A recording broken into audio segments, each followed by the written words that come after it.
Aditi's mini ব্লগে তোমাদের সকলকে স্বাগত জানাই। মেয়ের পরীক্ষা আছে, তাই আমরা দুজনে মিলে কলকাতায় যাচ্ছি।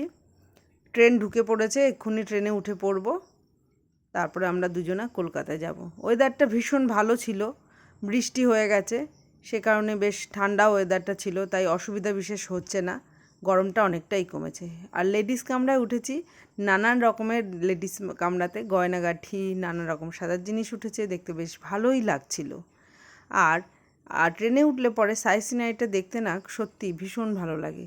চারিদিকটা সবুজ, গাছগুলোও মনে হচ্ছে আমাদের সাথে সাথে চলছে। ট্রেনে পাঁপড় উঠলো, এটা পাস্তা পাঁপড় বলে, খেতে খুব টেস্ট। মেয়ে বলল খেয়ে দেখো মা, সত্যি খুব ভালো। ব্যাস পড়লাম ভিআইপি বাজার সিমলা বিরিয়ানি। রাত হয়ে গেছে, কালকে সকাল সকাল আর একটা পরীক্ষা আছে, সেই কারণে আমার ফ্রেন্ডের বাড়ি এখানে, সেজন্য চলে যাচ্ছি ওর বাড়িতে। ভিডিওটা কেমন লাগলো অবশ্যই কমেন্ট করে জানাবেন।